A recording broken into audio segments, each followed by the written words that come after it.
Hello, everybody. This is Victor here from Trend Following Trading for Beginners, and here's my weekly update on my sample trading portfolio coming up next.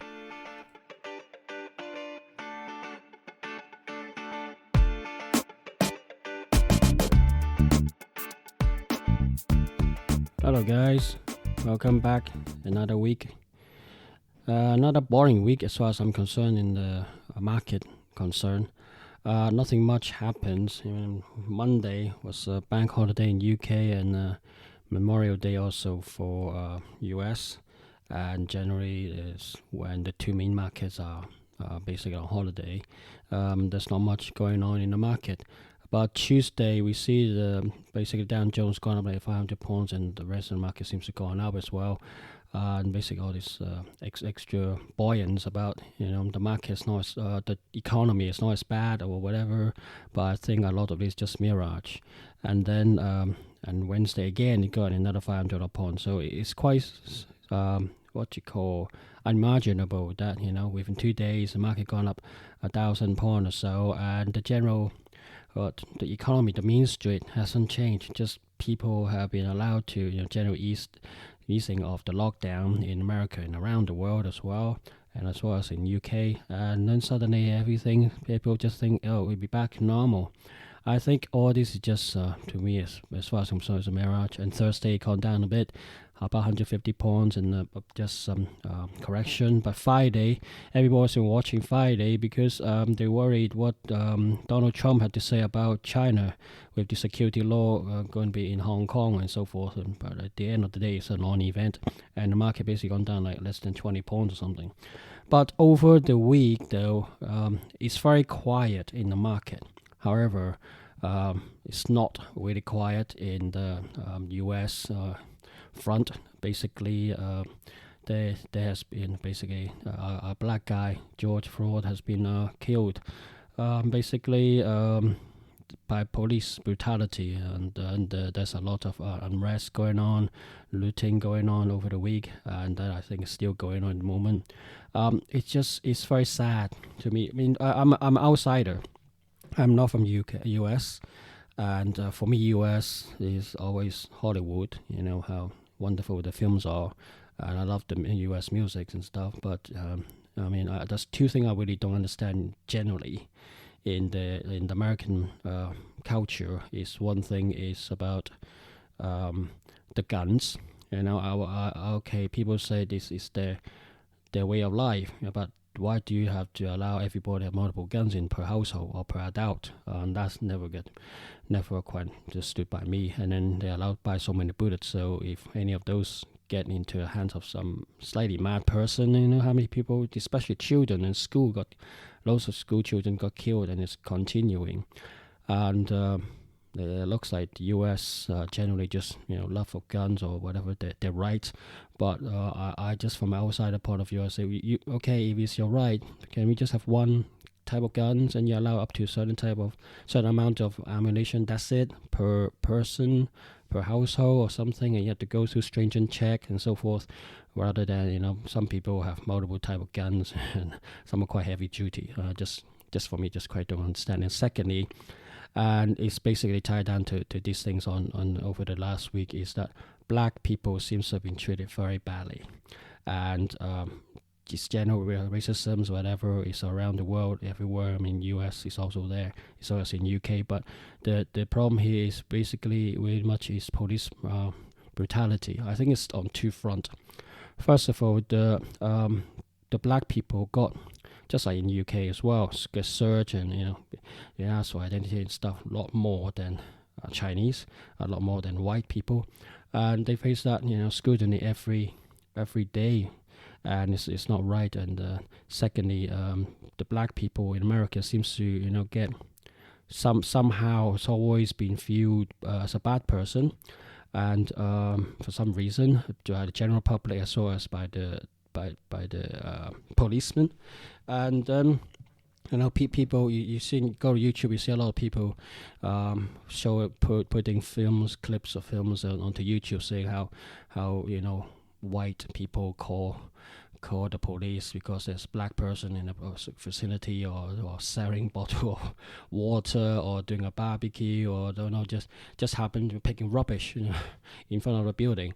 It's just a sort of very silly video going on, but also there's a lot of police brutality. Basically, as far as I'm concerned, outside the black community being targeted, and then when things gone sour, gone bad, the police himself has extra power to like search and take you custody, just on a whim, so to speak, in some occasions. I'm sure a lot of U.S. policemen are fantastic and great guys, but there's just some minority in the system and just keep on showing up, and then sometimes this lead to, like, unfortunately, to George here, Mr. Floyd, and then just got killed. And he already said, in the videos on YouTube and on news, said already can't breathe, and then the policeman still have his knees on his neck, stopping him breathing properly.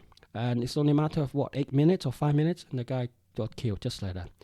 And the other policemen around him, basically, I don't know what the hell they do, and you stand there and watching the whole thing happens. Why can't one or two policemen say stop? The guy already say he can't breathe, just let him sit up first, kind of thing. They can do something, but unfortunately, the other three officers don't seem to do anything, just stand there and watch. It's just very sad to me. And then the other thing that I wanted to bring up is also the law is also as well.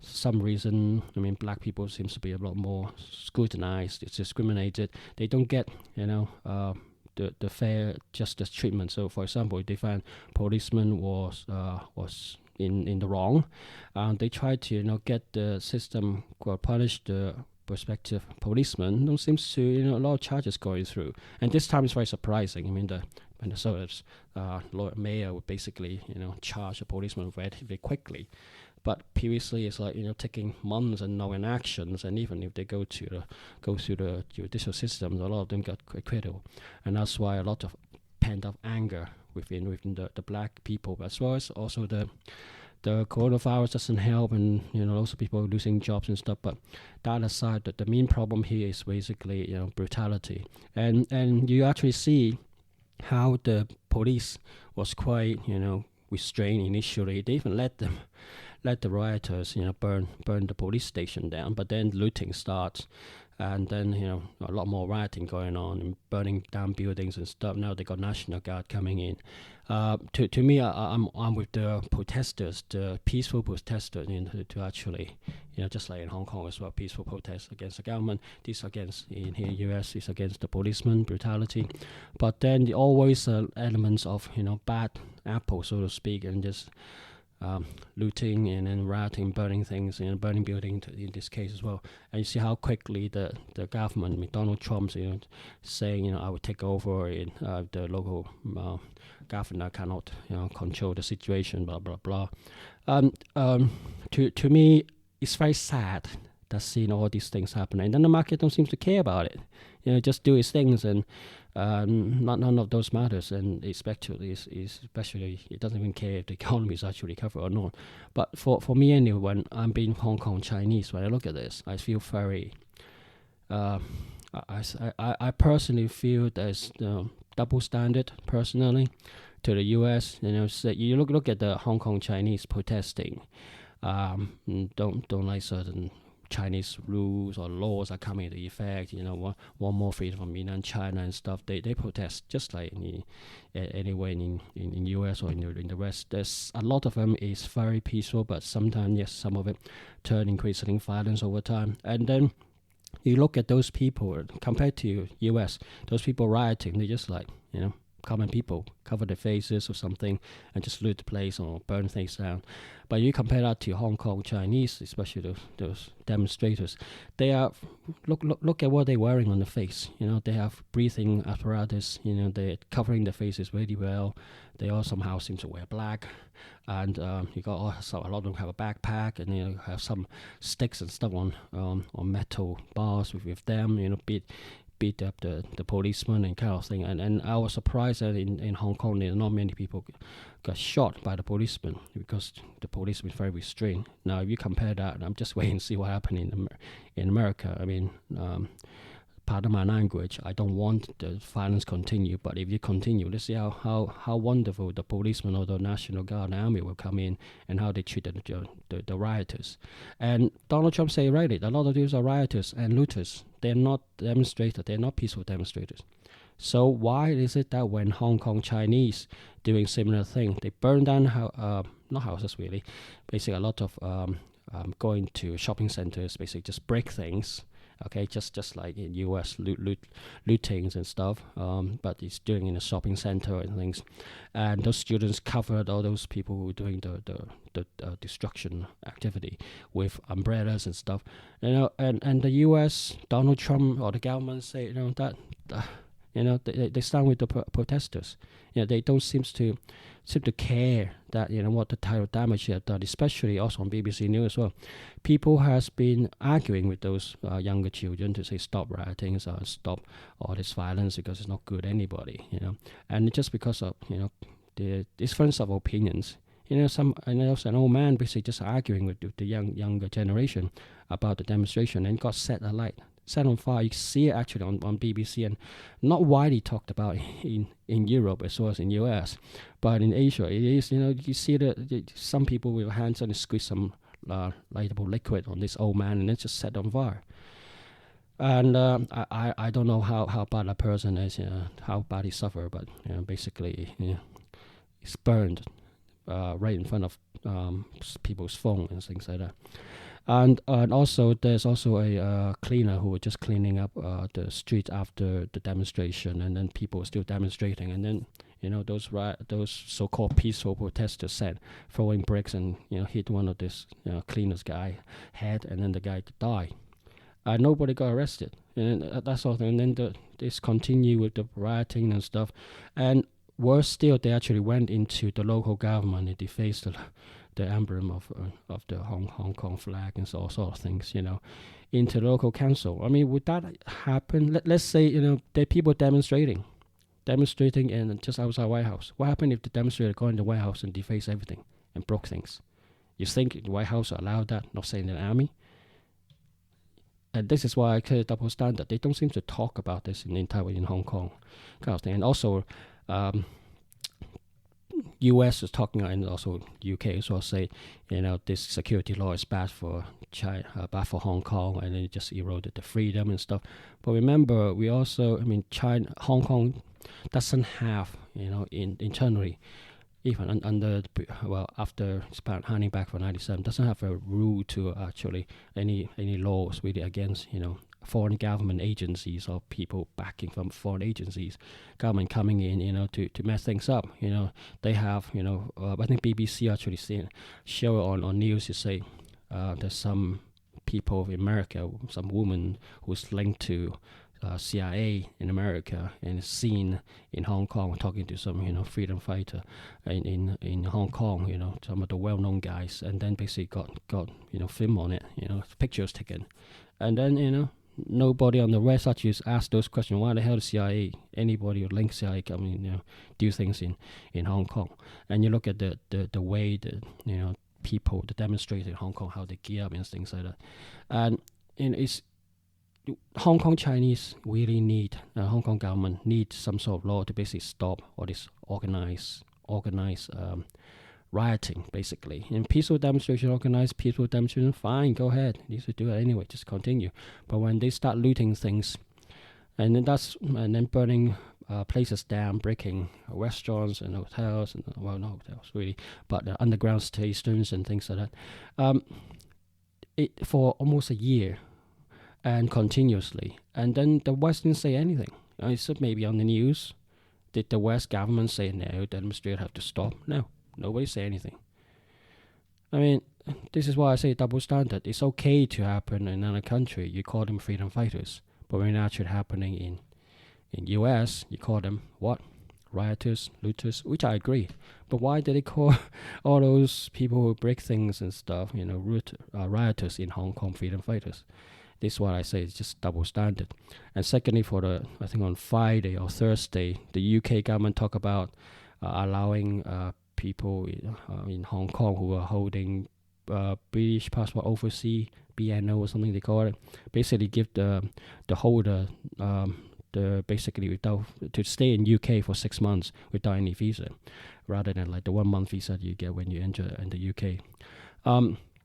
But that wasn't what you call was part of the handover was that the agreement was people who have this BNO passport is not allowed to stay in UK, and UK agree to it. Okay, and now they're trying to extend that to what maybe up to 3 million Hong Kong Chinese is qualified, and then let them to come to UK, maybe then help them to stay in UK kind of thing, all because of the security law. But pardon my language, but back in '97, before the handover, they even talk in here in UK, talk about let 6.5 million or 7 million Hong Kong Chinese come to stay in somewhere in Wales or in Scotland somewhere, because UK have vast land compared to Hong Kong, and nothing much have actually happened. Okay, and then what?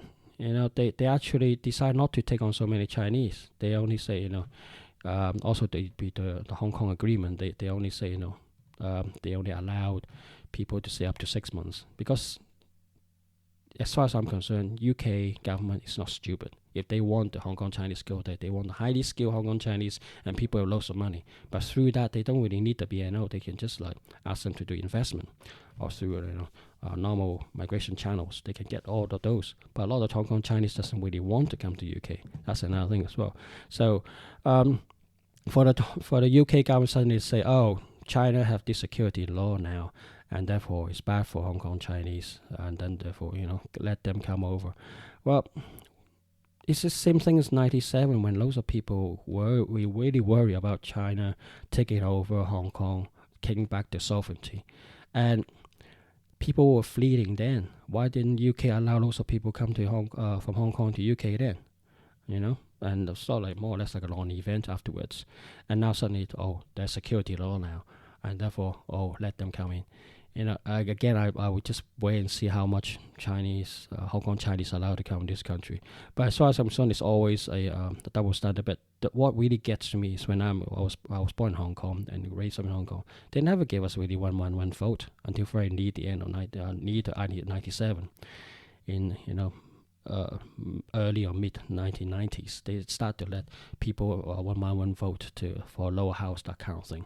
And when they hand over the Hong Kong back to China, they expect China just continue with this democracy, so to speak, even though limited democracy, but still ask communists just to allow that to happen. They already did to some extent. But obviously they have their own version, just like the communists have their own version of capitalism. They're not going to follow what the West think. And for the West to demand Hong Kong, China to do whatever the West is supposed to do is lunacy to me. For me, basically, I personally feel just like the UK. Why the UK have Hong Kong in the first place? Because Opium War. They took over China, part of China, and forced China to sign the unfair treaty, and then give Hong Kong over as a compensation to the UK government at the time. Why was that? Because they were selling opium into China, and China was weak, couldn't fight the British Empire at the time. British Empire is very strong, and they take over. Did anybody talk about Opium War then? And also, what really ails me is when I was in Hong Kong. Okay, I'm lucky enough to come to UK, but did any people in Hong Kong before the Hong Kong government, the British government at the time, still under Chris Pang, in UK, in Hong Kong, they're still under British rule. Did they give the Hong Kong Chinese there a vote to say, do you want to stay here and be handed over to Hong Kong, to China, or come to UK? They never even give them a vote. I personally feel very much we are like cargo, when the British forcefully just take over the Chinese territory, so to speak, due to the war, as part of compensation, and then we just want to hand back the Hong Kong back to China, just for further the good relationship with China as well as for trade and stuff. And did they ask the Hong Kong Chinese how did they feel? Did they like give them a say? No, they just hand it back over, just gave it back to China. So now then turn around and say, oh, Hong Kong Chinese under China rule is bad. But when there's under UK rule, did the British government say anything and help Chinese to, Hong Kong Chinese to move to the UK and then look after them? No, they didn't. So I think it's very much double standard on here on that front. But I mean, what does that got to do with the market? Nothing much, except the security law was first talked about last week, which the Hong Kong market basically plunged for like 1,000 points, and then more or less a couple hundred points here and there, up and down. Nothing much happening. So at the moment, from well index point of view, indices point of view, well mean market, Hong Kong index seems to be the one that's down when everybody else seems to be still on upward trajectory. So, I think that's a good thing because it's yes, people may be scared, but I think also it is an excuse for people to get out, from the investor try to get out from the Hong Kong market. But in a way, I have a little bit of doubt of that in the sense that they also try to use that little extra scares, to try to scare people off in Hong Kong and make some something out of the fear and make money out of it. The other thing I'll talk about often is the Hong Kong market. Hong Kong stock market is very much, in my view, is very much manipulated by news, and there's not enough regulation in there as far as I'm concerned. And as far as I'm concerned, also it's like an ATM machine basically for foreigners from the West as well. Also, I also believe this whole China uses that as well to get money from the retail investors as well international investors, and then just like have a lot of scary news running around to make the market go up and down, and then to make the market very difficult kind of thing. So as far as I'm concerned at the moment, Hong Kong market seems to be down, and even Nikkei, Australia, everything seems still to be up, but in Europe it's still up as well, but it's a bit more sideways as well. So we just have to wait and see. I personally don't believe this easing of lockdown will go to help much, because we got up to 40 million now, or 41 million people are on the dole in US alone. Let's say even 50% of people get the job back, or maybe 60%. You still get more than 10-15 million people, 10 to 15 million people out of job, and they have no work. And for the economy to absorb that amount of people, it takes time, and probably take about 5 years, maybe more. And for the market suddenly so forward-looking and just bounce back, everything is fine, as if we already have economy coming back up, as if there's a test for everybody in US or around the world, and there's a vaccine that can be used and trusted, and people can just take it like a flu jab kind of thing, and then they get better. None of that. And then there's still a lot of international traveling being stopped at the moment. So hotels is suffering, airlines suffering, shipping is suffering, cruise liner, and the economy seems to look at that. So I think very soon, especially now middle of the year, I think when July comes, when people start seeing more the last 3 months second quarter result from the market, from the economy, there's probably some sort of adjustment. So June and July, I think definitely there'll be something could happen. That's my personal my view. But looking at as a trend following, my personal view means nothing. But at least it gave me maybe a little hint of things that might be coming, and be more careful about my stop loss, which I talked about before. So when the market turn and my signal say go, and go the other way, from buy to sell or stand aside, I need to be very limber and just basically move along. And as far as concerned, all the things that's actually happening in the market, basically, to me, is very much manipulated. While the market is moving one direction, I'm just going to use my trend following system to milk as much money out of the market as possible. And then when the market turns, inevitably will, the trend changes, I will lose some money. But over long term, when the market trend change and I lash onto it, I will make my money back to cover all the losses and then some. And I mean, this one thing I would suggest you guys that you don't believe me. Take any market, okay, and just use a trend following system, or like I said, use a 2 ATL system, which I use as a means to determine if you're making money or not, and run it across Dow Jones or something, or Hong Kong index or something like that over a year, let's say over 3 years period, and you will see not every year you make money, but more or less your losses is quite low. And then when you really make money, when the market is trending, you make quite a lot of money out of it, more than the 5 or 10% that the market might give you, a lot of times. So just have a look. But as far as I'm concerned, trend following is, for me anyway, is the things to be, so because it take away all my emotions and guessing and thinking what the market might do or not do. I just look at the system, follow system, that's it. So without further ado, next is my update of my sample portfolio. Okay, first off the bat is Apple. Short term is a buy, medium term is neutral, long term is a buy, same as last week. Then is Amazon. Medium term is a buy, short term is a buy, long term is a buy. So no change from last week either. Next is USD again, US dollar. Short term is a buy, medium term is neutral, long term is a buy. So the Australian dollar seems to have gained strength against US dollar, so just basically going up, and it's quite good. So this week is slightly better. So yeah, medium, long term, and short term all buy for Australian dollar against USD. Next is Brent crude. Short term is a buy, medium term is a buy, and long term is neutral.